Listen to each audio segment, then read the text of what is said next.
আবার একটা নতুন উদ্দেশ্যে চলেছি, নতুন ঘোরার জায়গার উদ্দেশ্যে। কলার অবস্থা যদিও খুব খারাপ, তাও বলি এই যে জেটিঘাট দেখা যাচ্ছে, ডায়মন্ড থেকে বাসে উঠেছি, যাব হচ্ছে গঙ্গাসাগর। মোহর শুরু করেছে নিজের গান।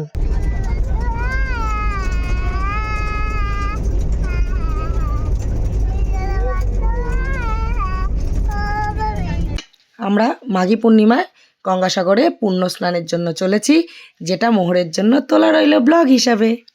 ডায়মন্ড থেকে বাস থেকে নেমে এখন টোটোয় উঠেছি। উঠে পড়া কি এই কি পয়েন্ট যেন 8 নম্বর গেট, 8 নম্বর লট, ওটাকে লট বলে।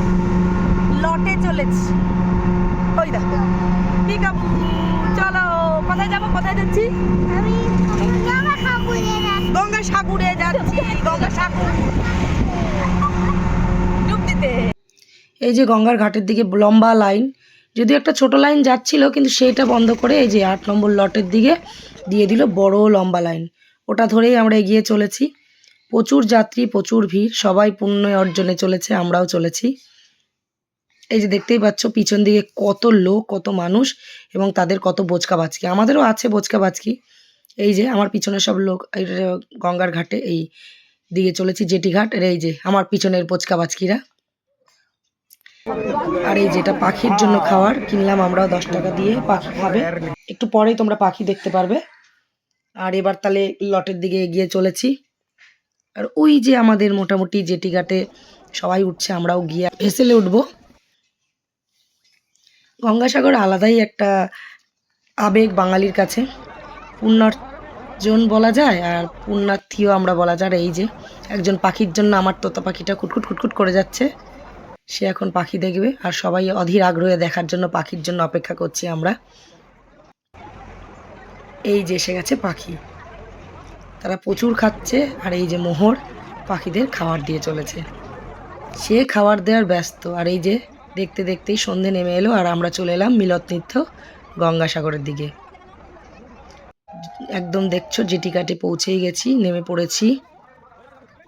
আস্তে আস্তে এগিয়ে চলেছি অটোর দিকে। একটা অটো মোহরের বাবা ভাড়া করেছে, আমরা সেই দিকেই এগোচ্ছি।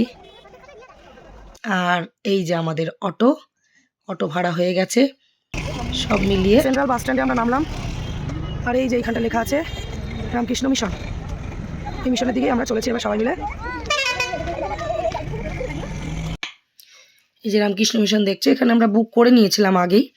আমাদের 450 টাকা করে 3 বেলা খাওয়া এবং থাকাটাও বেশ সুন্দর। তোমাদের দেখাই, এই দেখো আমাদের ঘর অ্যালট হয়ে গেছে, আমি একটু আগেই ঢুকেছি, সব রেখেছি। এই যে দেখছো 7টা বেড আছে, আমরা 5 জন ছিলাম। আর এই যে বাথরুম সাইডে করা, সব ব্যবস্থা খুব ভালো, পরিষ্কার পরিচ্ছন্ন, একদম নতুন জিনিসপত্র এবং দারুণ ব্যবস্থা।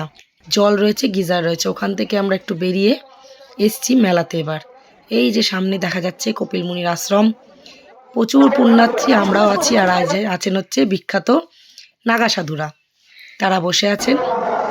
এই যে এসে গেছি মন্দিরগুলো রয়েছে। রাত হয়ে গেছে, 9টা বেজে গেছে, তাই বন্ধ করে দিচ্ছে, তাই আজকে বেশিটা দেখতে পারবো না। ওদিকে প্রায় সবাইকে শয়ন দিয়ে দিয়েছে, আমরা এই হনুমানজি অবধি দেখতে পাবো, আবার কালকে দেখবো, দেখা যাক।